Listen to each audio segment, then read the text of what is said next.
네, 오늘은 한국교회가 맥추감사절로 지키는 주일입니다.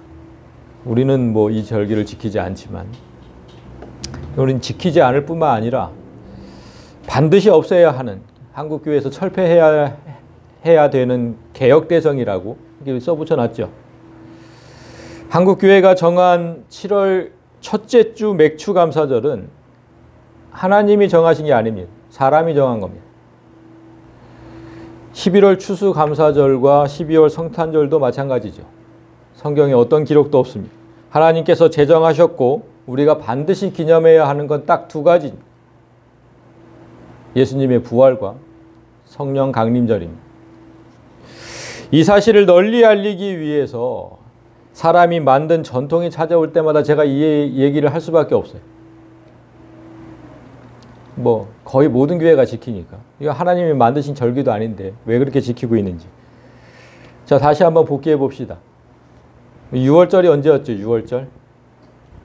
1월 14일. 그런데 그 1월이 우리의 1월이 아니라 언제가 1월 1일이라고 했습니까? 언제가 1월 1일? 춘분. 해와, 그러니까 낮과 밤의 길이가 똑같아지는 춘분이 그때가 1월 1일이다. 자, 그래서 다시 한번 보십시오. 6월절은 그래서 1월 춘분으로 시작해서 14일째 되는 날, 그때가 6월절이고, 그 다음에 무교절은 제가 이제 이 6월절을 저녁이라고 써 붙여는, 성경에 그렇게 기록이 되어 있습니다. 그때 저녁부터, 그러니까 유대인의 하루는 우리처럼 아침부터 시작이 아니에요. 해가 뜰 때가 시작이죠. 해가 뜰 때. 해가 뜰 때가 아침 시작인데 그때 그날 저녁부터 6월절이라고 기록이 되어 있습니다. 그리고 그 다음 날부터 이제 15일부터 21일까지가 무교절인데, 성경의 어느 구절을 보면 또 6월절과 무교절이 한 날처럼 얘기하는 게 있어요. 왜냐하면 6월절이 저녁부터 시작되고 그 다음 날부터 이제 그 다음 날 아침까지도 6월절이, 그러니까 24시간이니까 저녁부터 시작되면 그 다음 날까지도 6월절이잖아요. 근데 이제 무교절이 또 그다음부터 시작되니까 같은 날이다 이렇게 얘기하는 거예요. 그러니까 6월절이라고 하는 무교절에 이런 구절이 신약 성경에 있습니다. 그걸 이제 헛갈리시면 안 돼요. 그리고 나서 무교절 기간에 저 7일 동안이니까 뭐 7, 8일 되는 거죠. 7, 8일 되는 거니까 그 기간 안에 분명히 안식일, 그 당시 토요일이죠. 분명히 하나는 끼어 있겠죠. 그때가 안식일 다음 날이 맥추절. 그걸 다른 말로 초실절이라고도 한다. 그 다음에 초실절 이후에 7안식일이 지난 다음 날 77에 49, 그래서 77절이라고도 하는 50일이니까 우리말로는 오순절이고, 이렇게 이걸 항상 제가 이런 사람이 만든 절기가 찾아올 때마다 얘기를 할 거예요. 그래야 잊어먹지 않으시고 또 이 방송을 보시는 분들도 또 잊어먹지 않으실 테니까 그때마다 얘기하겠습니다.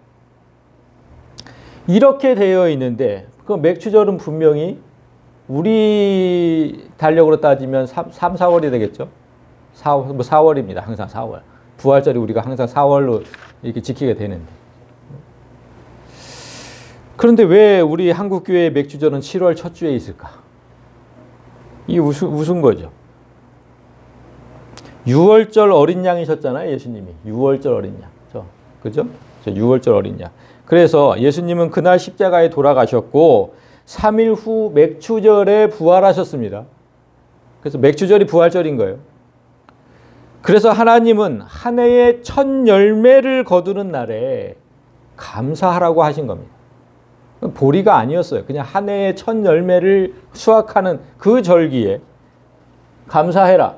그래서 이렇게 만든 게 맥추절이에요. 그때 거두어 첫 열매가 보리였을 뿐인 거지, 원어에 보면 보리라고 안 되어 있습니다. 그냥 수확의 절기라고 되어 있죠.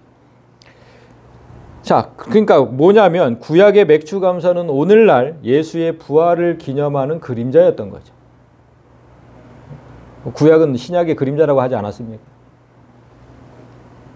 하나님께서 제정하신 구약의 맥추감사는 오늘날 예수님의 부활 때문에 만든 거예요. 부활 때문에. 그때 감사하라고.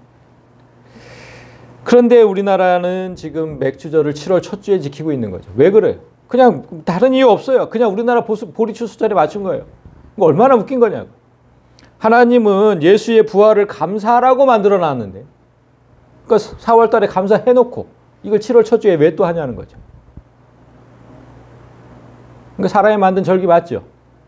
맞습니다.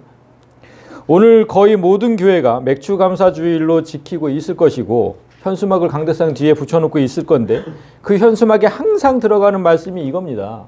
이 맥추절을 지키라. 이는 네가 수고하여 밭에 뿌린 것에 첫 열매를 거두미니라. 그래서 제가 아까 말씀드렸듯이 맥추절로 번역된 말을 원문으로 보면 보리를 수확한다는 뜻이 아니에요. 보리라는 단어가 없어요. 그냥 수확의 절기입니다. 수확의 절기. 그러니까 첫 해에 한 해에 첫 열매를 거둘 때. 예수님이 첫 열매라고 하셨잖아요. 예수님이. 그거 감사하라는 거예요. 그거. 그런데 새번역, 공동번역 뭐 이거 지금 개역 개정인데 할 거 없이 전부 한글 성경은 맥추절로 오역을 하고 있는 거예요. 그러니까 이걸 걸어놓고 있는 거예요. 현수막을 써붙여가지고. 답답하죠. 그러나 대부분의 영어 성경은 제대로 이제 수학의 절기라고 해놨어요. 영어 성경은 맥추절이라고 보리를 거두는 뭐 이런 뜻으로 써지지 않고 그냥 수학의 절기. 이것도 참 잘못된 건데 더 심각한 오역이 있습니다. 더 심각한 오역. 2구절인데요. 77절 곧 맥추의 초실절을 지키고 새말에는 수장절을 지켜라. 77절이 곧 맥추절이다 이렇게 돼 있잖아요. 이거 맞아요? 안 맞잖아요. 응? 아까 어떻게 됐어요? 맥추절 77절 다르잖아요. 50일이나 지난 다음에 그래서 77절이잖아요. 7안식일이 7번 지나서 그래서 77절. 그런데 왜 77절을 맥추절이라고 해놨냐 이거죠. 이거 지금 출애굽기 34장 22절. 완벽한 오역이에요. 완벽한 오역. 완벽한 오역. 이렇게 성경에 오역이 많아요. 원문은 절대 틀림이 없습니다. 우리 사람이 하는 번역이 잘못됐다는 거지. 성경은 절대 1.1획도 틀림이 없어요. 번역이 잘못된 거예요. 번역이. 이렇게 되면 부활절도 맥추절이고 그죠? 아까 부활절이 맥추절이라고 했잖아요. 그런데 부활절 후 50일이 지난 오순절도 맥추절. 부활절. 이게 뭐 완전히 막 엉망이 돼버리잖아요.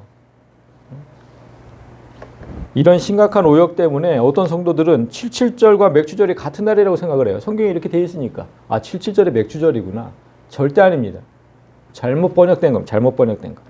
맥추절로부터 50일이 지난 후에 드려야 할 제물은 보리가 아니라 밀입니다. 밀. 원문에는 분명히 밀을 추수하는 절기라고 되어 있어요. 이거예요. 미쿠레 커치리 히팀. 저기서부터. 이게 이제 항상 그 히브리어는 이쪽에서부터 보는데 밀을 거두는 절기라는 뜻이거든요. 그래서 이게 비쿠레가 이거예요. 비쿠레 커치르 히팀. 밀을 거두는 절기다. 영어 성경은 정확하게 이렇게 밀수확철이라고 번역을 해놨어요. 영어 성경은. 근데 왜 우리나라 성경은 이 모양인지 모르겠네. 그런데 다행히 한글 성경 중에 제대로 번역한 번역본이 있습니다. 새번역과 공동번역을 보면 너희는 밀을 처음 거둘 때 밀이라고 해놨어요. 공동번역에도 밀곡식을 처음 거둘 때 제대로 해놨어요. 그런데 뭐 하필이면 제일 많이 보는 우리 개역개정 제일 많이 보잖아요. 그런데 왜 안 고쳐놨을까? 응? 왜 이렇게 해놨을까? 진짜 힘이 유감입니다. 유감. 이렇게 잘못 번역된 말씀을 따라서 맥추절을 지키는 일이 좀 없기를 바랍니다. 이거는 정말 헌금 거두는 것밖에 아닌 거예요. 우리는 맥추절을 4월 부활주일에 제대로 지킨 겁니다. 4월 부활주일에. 부활절을 지킨 교회는 전부 맥추절을 지킨 거예요. 제대로 지킨 거예요. 그게 하나님의 뜻에 따라 제대로 맥추절을 지킨 겁니다. 또한 우리는 매주일 예배에서 성찬을 행하고 있죠. 우리는 매주일 행하고 있어요. 그리고 떡과 잔을 나누는 이렇게 떡과 잔을 나누는 의식은 뭐 매주 할 수 없어서 1년에 4번을 하고 있는데 계절에 따라서 이 성찬 또한 구약 시대부터 제정하신 거예요. 예수님 뭐 돌아가시고 나서 제정된 게 아니고 하나님께서 이미 제정하신 거예요. 이 성찬도. 이스라엘 백성들이 무교절 첫날에 보리의 첫 이삭 한 단을 베어서 제사장에게 가져다 주면 제사장은 받아 두었다가 이 구역 이거 지금 우리가 몇 번을 봅니다. 이거 무교절 첫날에 보리의 첫 이삭을 갖다 줘요. 곡물 첫 이삭 한 단을 제사장에게로 가져갈 것이요 제사장은 그 단을 여호와 앞에 흔드는 거 요제죠. 안식일 이튿날에 흔들어라. 분명히 기록되어 있어요. 그 흔들어 바치는 요제는 어떤 뜻이라고 했습니까? 하나님께 바쳐진 후에, 아까 제가 한 것처럼 하나님께 바쳐진 후에 다시 내게로. 이게 흔드는 거예요. 이게 옆으로 흔드는 게 아니고 위아래로 흔드는 거. 예수님의 십자가 제사를 상징한 거예요. 이게 예수님 십자가 제사. 예수님은 하나님께 바쳐진 후에 다시 우리에게 주어졌잖아요.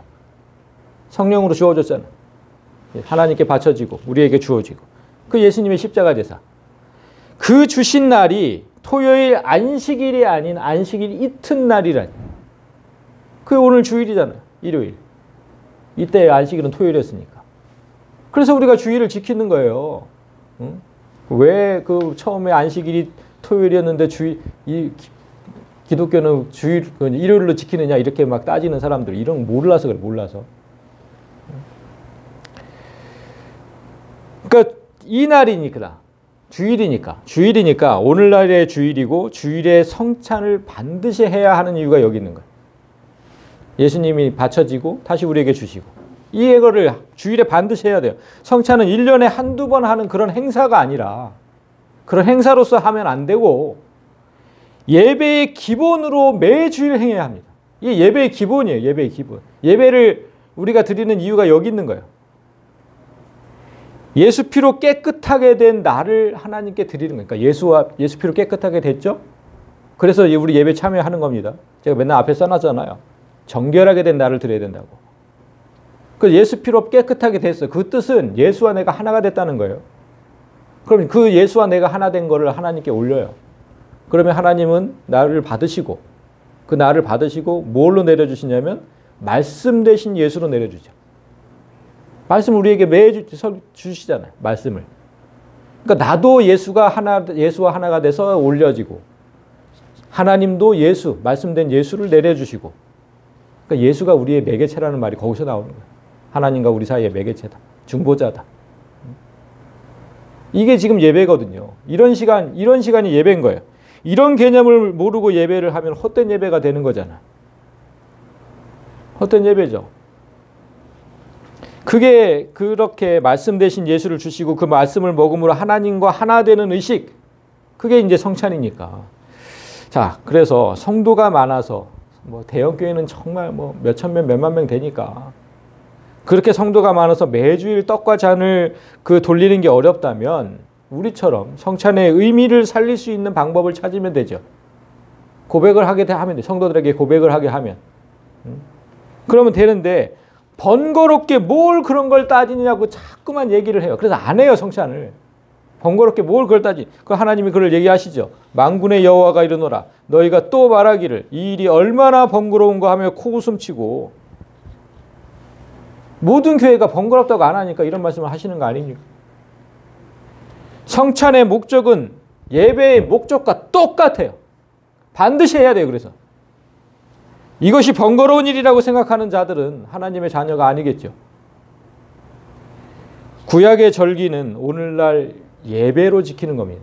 구약의 절기들은 그 다 예배로, 오늘날은 주일 예배로 지켜야 되고 예배의 목적은 예수를 주신 하나님 은혜에 감사하고 예수를 통해서 하나님과 하나 되는 것에 있습니다.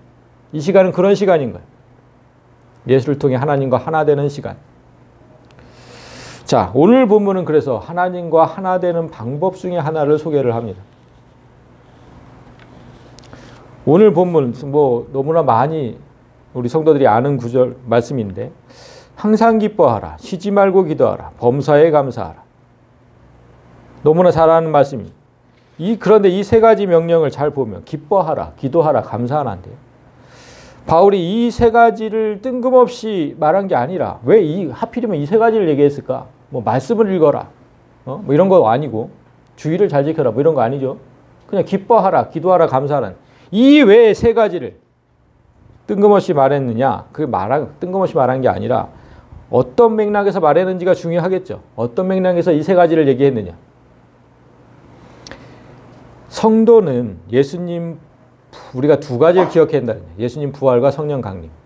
그 두 가지를 주신 것에 대해서 감사하면서 살아가는데 거기에 한 가지 소망이 더 있다면 우리 지금 그렇게 살아가는데 우리가 지금 소망하는 게 있다면 뭡니까? 하나.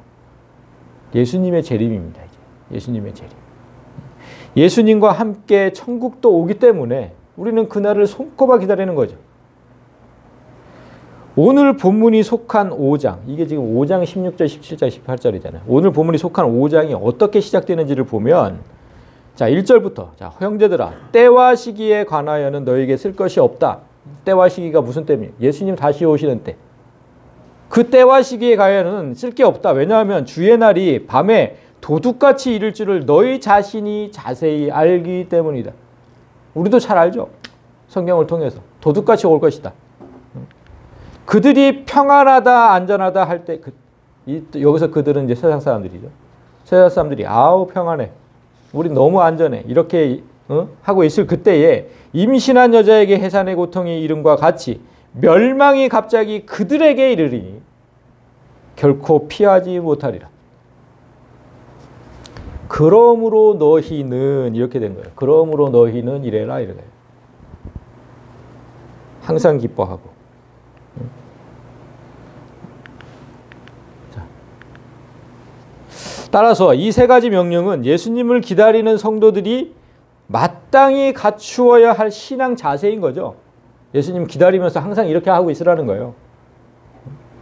그런데 이 세 가지 앞에 공통으로 붙어 있는 거, 항상, 쉬지 말고, 범사에, 이 공통으로 붙어 있죠.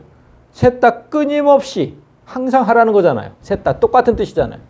단어는 달라도 똑같은 뜻이죠. 이 세 가지 명령은 항상의 법칙에 속해 있는 겁니다. 항상 해야 되는 거, 끊이면 안 되는 거.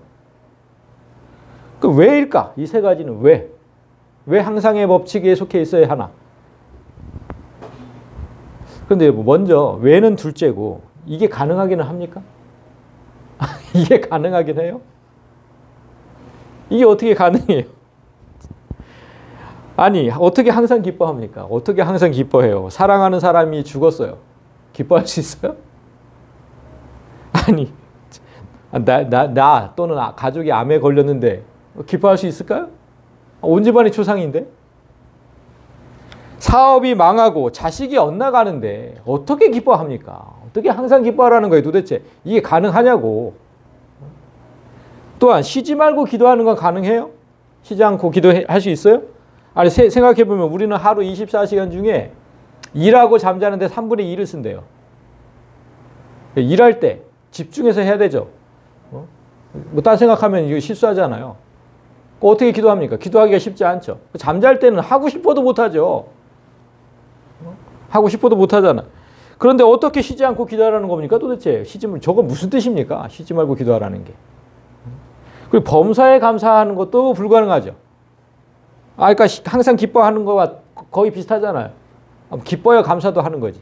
슬퍼 죽겠는데, 분해 죽겠는데 무슨 감사가 나와. 우리 삶에는 언제든지 슬프고 우울한 일이 많이 와요. 결코 기뻐할 수 없는 불행한 일들이 많이 닥치기 때문에 모든 일에 감사한다는 것은 정말 불가능하죠. 불가능한 겁니다. 그래서 이 말씀을 가지고 해석하거나 설교를 할 때 제일 많이 등장하는 게 뭡니까? 그럼에도 불구하고 하라는 거예요. 이 말이 제일 싫어요, 진짜. 이 말이 제일 싫어. 그럼에도 불구하고 하래요. 기뻐할 수도 없고 감사할 수도 없는데 그럼에도 하래. 그러니까 내 앞에 닥친 그분들의 이제 얘기가 이렇죠. 내 앞에 닥친 불행한 현실을 볼 때는 기뻐할 수도 기도할 수도 감사할 수도 없지만 천국을 바라보는 성도라면 그런 환경에서도 할 수 있어야 합니다. 많이 들어봤죠? 많이 들어봤어요. 이 편지를 쓴 바울, 이거 지금 데살로니가전서 지금 바울이 썼는데 이 편지를 쓴 바울이 그런 말을 했잖아요. 이 땅의 것은 다 배설물이라. 똥과 같다. 그런 배설물로 여기고 바울처럼 배설물로 여기고 천국을 소망하며 살았던 것처럼 바울이. 그런 것처럼 우리도 이 땅이 주는 고난과 슬픔을 넘어서 천국을 본다면 배설물처럼 여기고 슬픔과 고난 이런 거 다 배설물처럼 여기고 천국만을 바라본다면 항상 기뻐하고 모든 일에 감사할 수 있습니다. 라고 항상 설교를 합니다. 이런 설교를 들을 때마다 많은 성도들이 목사님께 묻고 싶습니다. 네, 그래야 한다는 거 잘 압니다. 근데 그게 쉽습니까? 그러면 목사님은 정말 그렇게 할 수 있습니까? 자녀가 죽어도 정말 기뻐하고 감사할 수 있습니까? 그 목사는 진짜 그럴 수 있을까요? 절대로 할 수 없죠. 절대로 할 수 없죠. 그러니까 무작정 그럼에도 불구하고를 외치면 안 되는 거예요. 자기도 할 수 없으면서.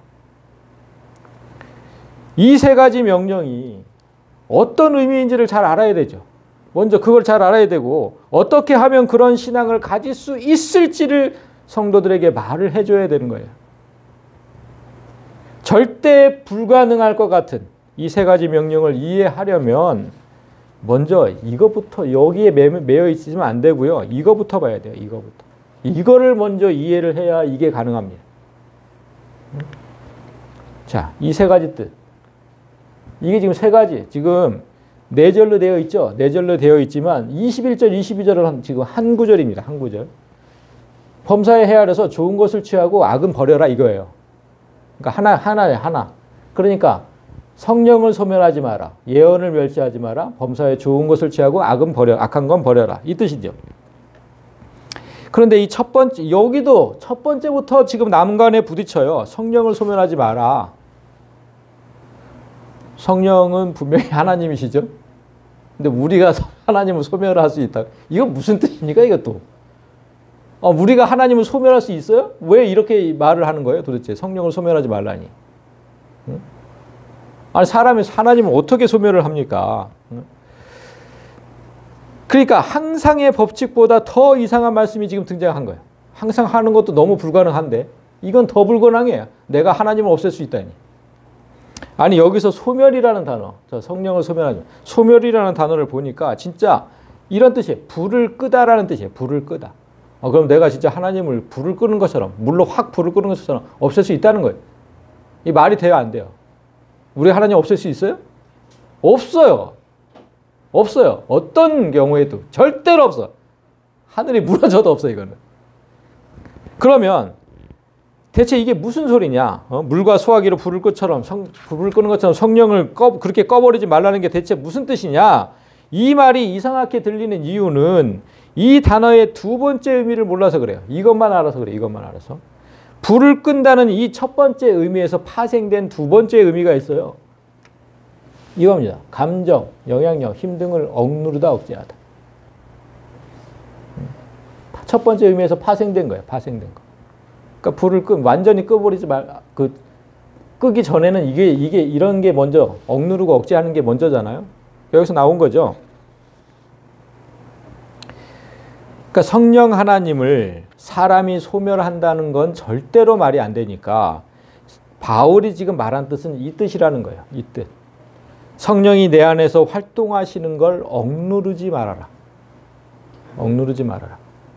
이와 비슷한 말씀을 바울이 똑같이 에베소서에서도 했어요. 4장 30절에 하나님의 성령을 근심하게 하지 마라.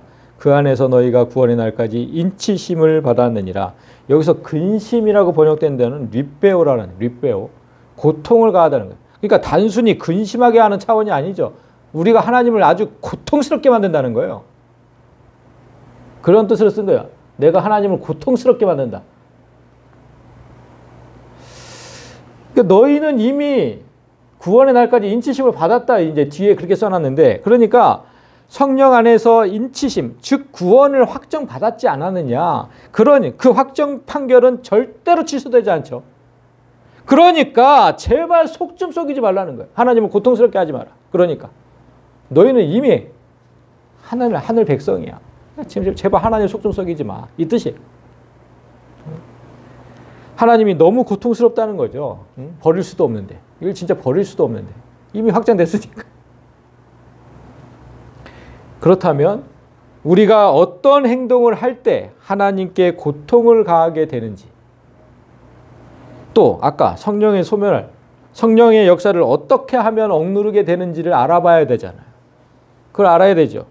그래서 오늘 본문이나 이 에베소서나 그 원인을 똑같이 얘기를 해요. 어떨 때 그렇게 하는지 똑같이 얘기해. 먼저 이 에베소서 4장 30절 다음 절을 볼까요? 31절. 너희는 모든 악독과 노함과 분냄과 떠드는 것과 비방하는 것을 모든 악의와 함께 버리고 서로 친절하게 하며 불쌍히 여기며 서로 용서하기를 하나님이 그리스도 안에서 너희를 용서하신과 같이 하라. 그러니까 한마디로 착하게 살라는 거예요. 못되게 굴지 말고 착하게 살아라. 못되게 굴면 하나님이 너무너무 고통스럽다는 거거든. 너무너무 고통스럽다. 하나님의 자녀가 선하지 않으면 그 아버지 되시잖아요. 우리 하나님은. 아버지 되신 하나님이 고통을 받는다. 그런 뜻이에요. 자녀가 속썩이면 아버지가 고통받죠. 당연히.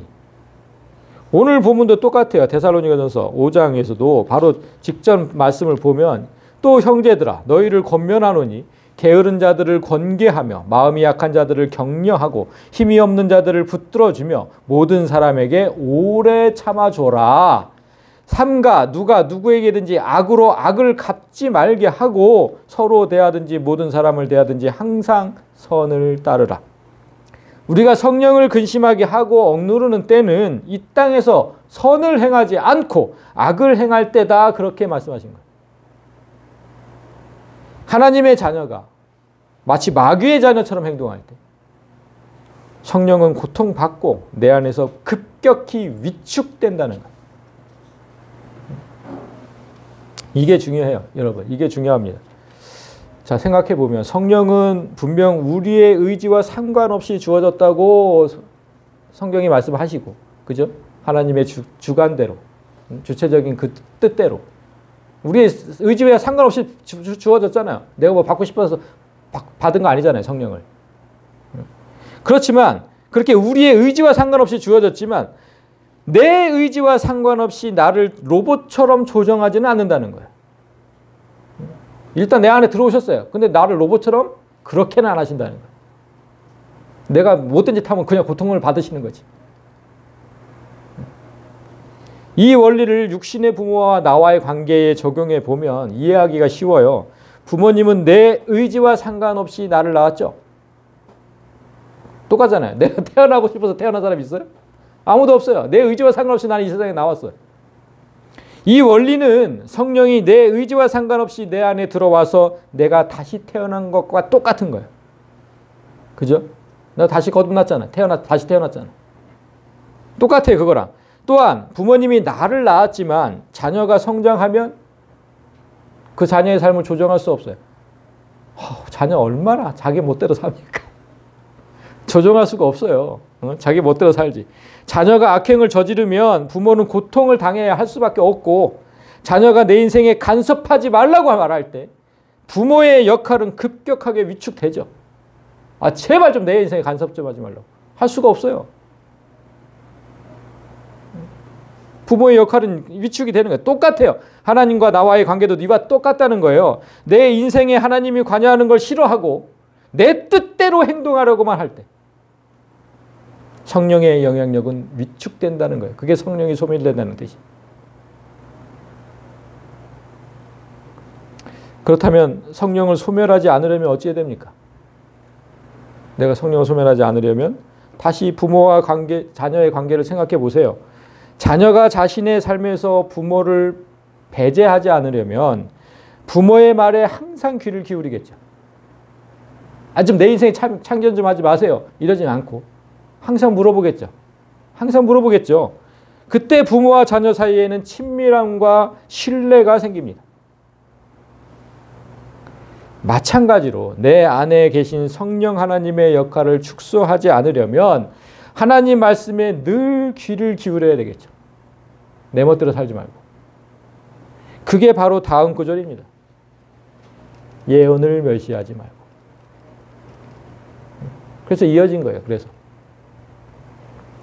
예언을 또 어떤 사람 또 점쟁이가 예언은 그런 예언 아닙니다. 성경에서 예언은 항상 말씀을 멸시하지 마라. 하나님 말씀을 멸시하지 마라. 그런데 우리가 정말 하나님 말씀을 멸시할 때가 있을까요? 이 말씀 멸시하다는 지금 원어가 엑수데네오인데 엑수데네오. 경멸하다, 멸시하다 이런 뜻인데요. 오늘 본문은 분명히 예수의 재림을 기다리는 성도들에게 주어졌다고 했죠. 성도들에게 주어진 거예요. 그럼 세상 사람이라면 하나님의 말씀을 경멸하고 멸시할 수 있지만 우리가 어떻게 하나님의 말씀을 이룰 수 있습니까? 경멸하다 멸시하다가 무슨 뜻인지 아세요, 여러분? 경멸은 깔보아 업신여긴다는 거고 멸시는 업신여기거나 하찮게 여기가 깔본다는 거예요. 이거 사전에 나온 거 그대로 같아요. 우리가 하나님의 말씀을 이렇게 한다고? 깔보아서 업신여기고 업신여기고 하찮게 여기고 우리가 하나님의 말씀을 이렇게 한다고요?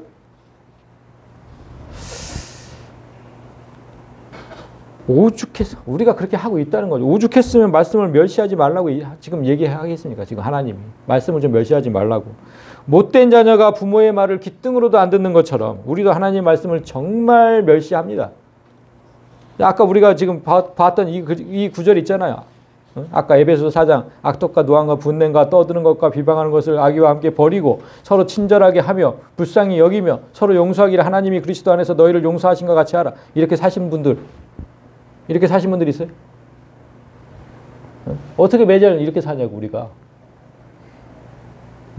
또 게으른 자들을 권계하고 마음이 약한 자들을 격려하고 힘이 없는 자들을 붙들어주며 모든 사람에게 오래 참아주고 악으로 악을 갚지 말고 항상 선을 따르라. 이렇게 사는 사람이 어디 있냐? 몇 사람이나 돼? 이렇게 사는 성도가 거의 없어요. 이렇게 사는 성도는 거의 없어. 말씀을 업신여기고 있잖아요, 지금. 이렇게 살라고 말씀하시는데 안 듣잖아요. 우리가 하나님 말씀을 하찮게 여기고 업신여길 때 성령은 우리 안에서 고통받고 위축된다는 사실을 잊지 마십시오. 그렇다는 거예요, 지금. 하나님은. 그 다음 구절을 볼까요? 다음 구절은 범사에 헤아려 좋은 것을 취하고 악은 어떤 모양이라도 버려라. 이 두 구절은 이제 하나의 구절이라고 제가 말씀드렸는데 아쉬운 번역이 하나가 있습니다. 제가 좀 크게 해놨어요. 헤아려. 범사에 헤아려서 좋은 것을 취하라. 이게 헤아려가 좀 아쉬운 번역인데요. 이 단어의 원어를 보면 도끼마조라는 도끼마조. 시험하다, 증명하다 이런 뜻입니다.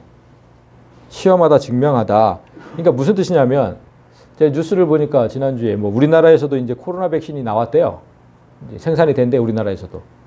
그런데 그 백신으로 사용하려면 여러 사람에게 시험해보고 안전하다고 증명이 돼야 돼요. 그런 뜻이에요. 그런 뜻. 시험해보고 증명해라. 딱 그럴 때 사용되는 단어거든요.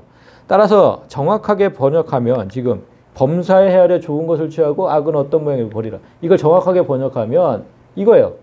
범사의 악은 모두 버리고 선한 것만 취해서 증명하라. 뭘 증명해야 돼요? 내가 하나님 백성이라는 걸. 하나님 자녀라는 걸. 그걸 증명하라는 거예요. 그걸 헤아려 이렇게 해놔가지고 명확하지가 않았던 거예요.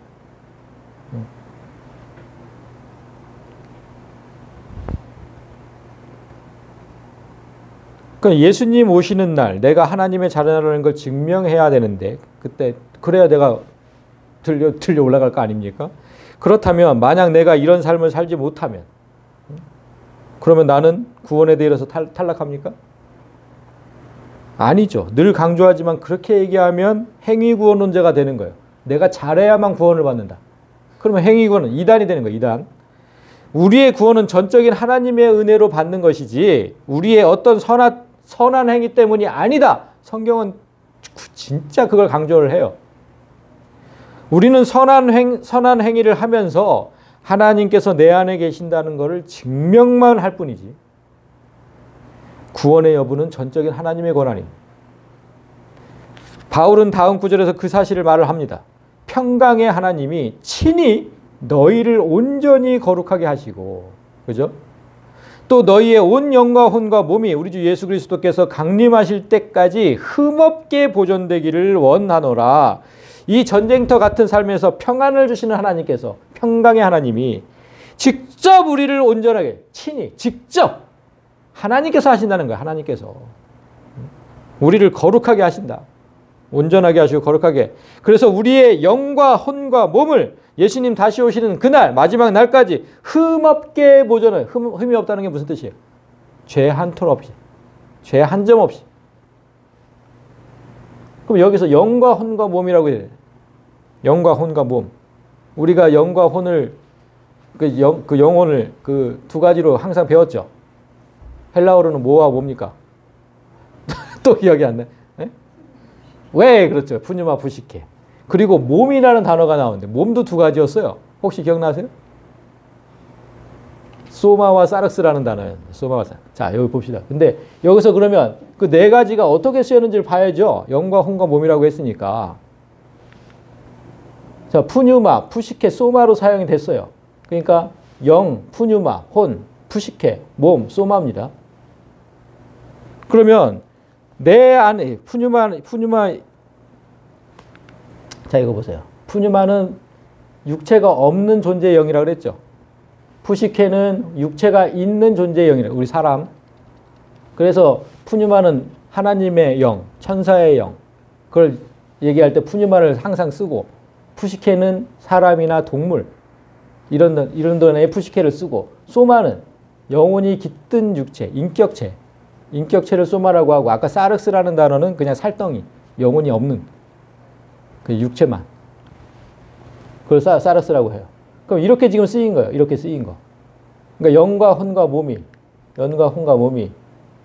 그럼 이 세 가지인데, 이 세 가지가 다 예수님 오실 때까지 흠없게 되기를 원하노라, 이렇게 지금 얘기하십니다. 내 안에 임재하신 성령이잖아요. 저 푸뉴마. 내 안에 임재하신 하나님의 영. 그 다음에 태어날 때부터 갖고 있던 내 혼, 저 푸시케. 그리고 영혼이 깃든 이 육체. 부활은 분명히 육체의 부활이죠. 그러니까 몸까지, 저 몸까지. 죄가 없도록 친히 우리를 지키실 것입니다. 하나님께서 친히, 분명히 말씀하셨죠. 친히. 그리고 나서 그 다음 절을 보면 너희를 부르시느니, 하나님이시죠. 하나님은 미쁘시니 그가 또한 이루시리라.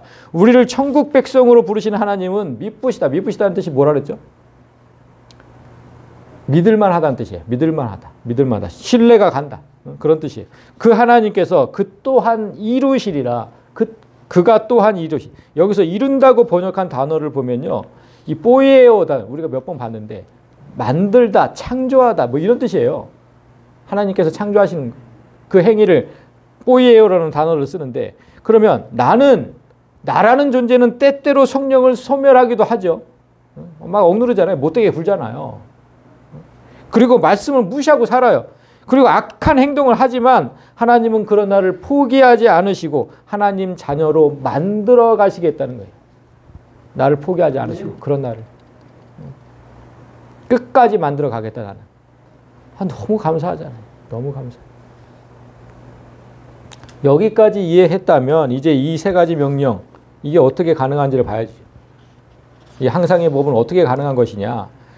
어떻게 이 세 가지를 끊임없이 할 수 있습니까? 이렇게 물으면 불가능한처럼 느낀 이유가 뭐냐면요, 여러분. 적용한 잣대가 틀렸기 때문이에요. 우리가 이게 왜 불가능하냐? 적용을 잘못했어요. 적용을. 우리가 이 말씀을 대할 때 어떻게 적용했습니까? 아까 우리가 얘기한 것처럼 내 삶에 일어난 모든 일을 기뻐하라는 줄 알았죠. 뭐 부모님이 죽고 내가 다치고 아프고 막 이럴 때 내 삶에 일어난 그 적용을 거기다 하면 안 돼요. 아무것도 하지 말고 기도만 하라는 줄 알았죠. 쉬지 말고 기도하라는 게. 그거 아니에요. 내 삶에 일어난 모든 일에 감사하라는 줄 알았는데 그거 다 아닙니다. 그러니까 불가능하다고 자꾸 생각되는 거예요. 거기 적용을 그렇게 하니까. 적용이 틀린 거예요. 두 번째 명령. 이 두 번째 명령을 보면 기도가 돼 있잖아요. 기도는 누구한테 하는 겁니까? 하나님께 하죠. 그러면 이게 세 가지가 다 하나님께 하라는 것을 알아들었어야 돼요. 하나님을 기뻐하라는 거고 하나님을 감사하라는 거예요. 이거 항상 하나님을 기뻐하고 쉬지 말고 하나님과 기도하고 범서에 하나님께 감사하라는 거거든요. 이게 무슨 뜻이에요? 이게 자 보십시오. 이 성령을 예언을 멸시하지 말고 범서에 이것도 다 보십시오. 지금 빨간 글씨가 저 좋은 것을 제가 빨간 것을 해놔서 그래 잘못했네. 범사 말고 저 좋은 것을 빨간 글씨인데 성령 누굽니까? 하나님이죠. 예언 말씀이니까 당연히 하나님이죠.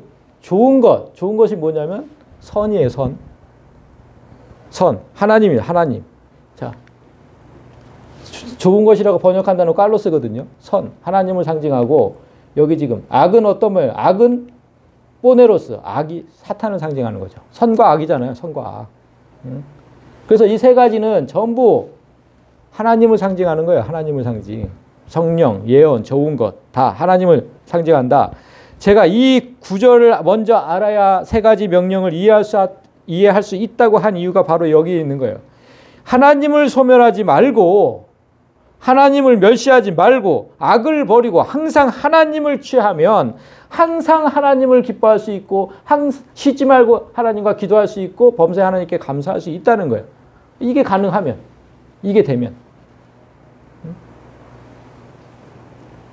자, 명령과 해법을 세 가지씩 맞춰볼까요? 이렇게 맞춰봤어요. 항상 기뻐하라. 성령을 소멸하지 말라고 한번 맞춰봤고, 쉬지 말고 기도하라는 예언을 멸시하지 말라. 범사에 감사하는 범사에 좋은 걸 취하고 악은 어떤 모양에 버리라.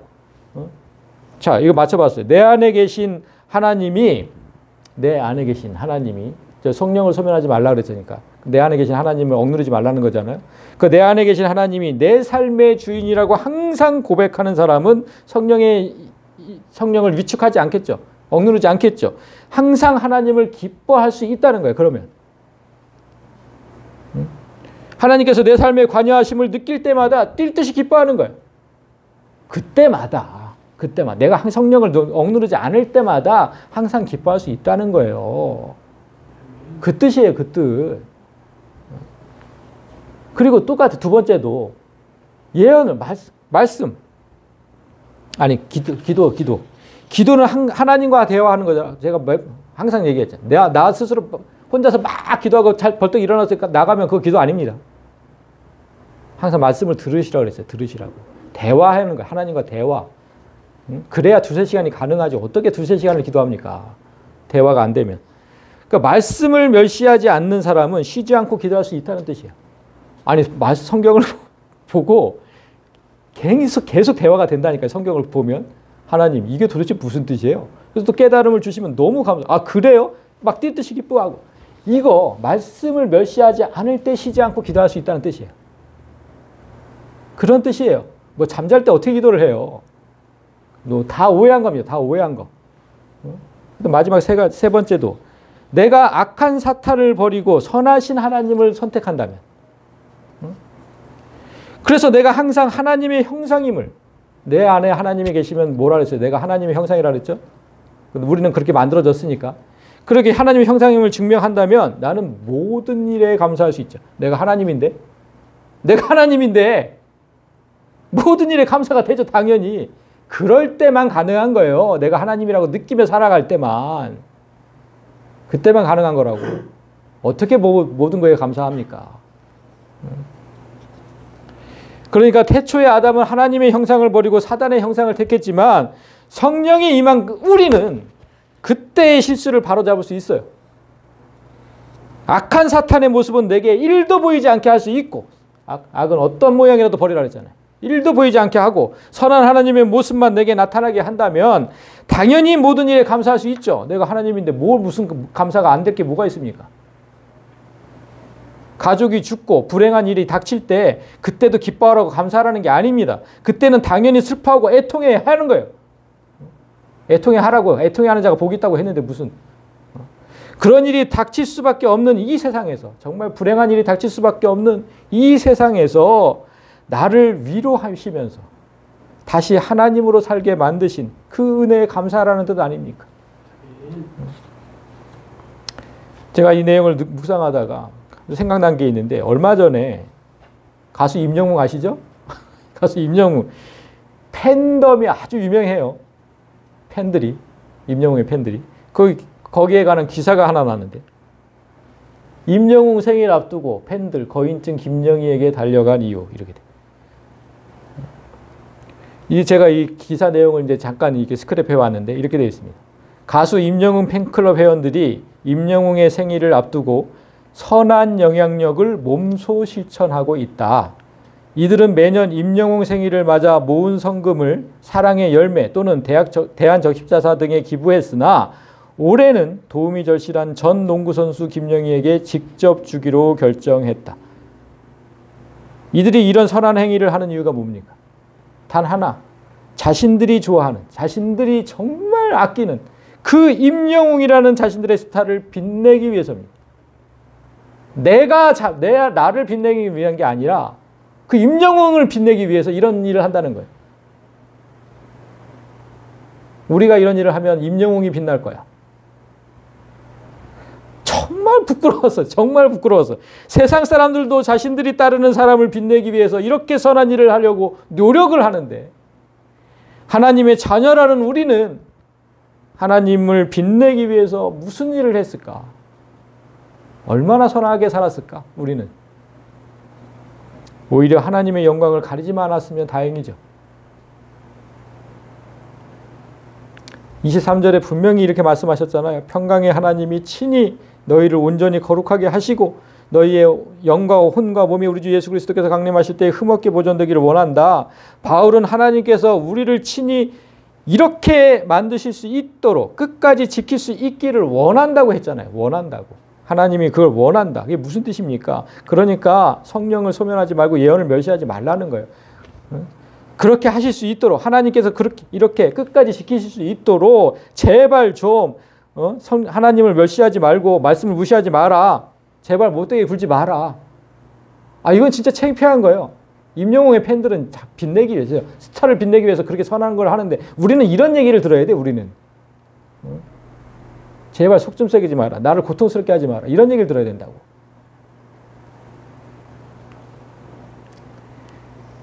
너희를 부르시는 이는 미쁘시니 그가 또한 이루신다고 했어요. 하나님은 우리를 반드시 천국에 올려놓을 겁니다. 우리가 아무리 악하게 해도. 그러니까 제발 범사에 좋은 헤아려서 하나님을 취하고 사탄은 좀 버리라는 거예요. 사탄은 좀 버려라. 자, 말씀을 맺겠습니다. 오늘 세상 많은 교회가 사람이 만든 절기를 지키면서 헌금하라는 명목으로 감사를 강조하고 있겠죠. 그러니까 헌금하십시오. 감사하니까. 이 짓을 하고 있겠죠. 많은 교회가. 그러나 우리는 오늘 감사는 항상 하라고 배웠습니다. 항상. 내 안에 하나님 계실 때. 항상 감사하라. 이 말씀을 멸시하면 안 됩니다. 좀 말씀을 멸시하지 마세요. 맥추감사, 추수감사, 신년감사, 성탄감사, 거기에 무슨 생일감사도 이런 특별감사까지 만들어 놓고 감사를 마치 특정한 때만 하는 것처럼 만들어 놓은 그런 사람들의 누룩을 조심해야 됩니다. 우리가 항상 기뻐하고 기도하고 감사하고 있다면 내가 하나님으로 살고 있다는 증거가 되는 거예요. 그건 하나님이 내 안에 계시다는 증거가 돼요. 항상의 법이라는 것은 내 안에 하나님이 계실 때만 가능하기 때문입니다. 사랑하는 성도 여러분, 모두가 하나님 안에서 항상 기뻐하고 말씀 안에서 항상 기도하며 삶 속에서 선을 행하며 항상 감사하는 성도가 되시기를 주님의 이름으로 간절히 소망합니다. 아멘. 찬양하고 기도.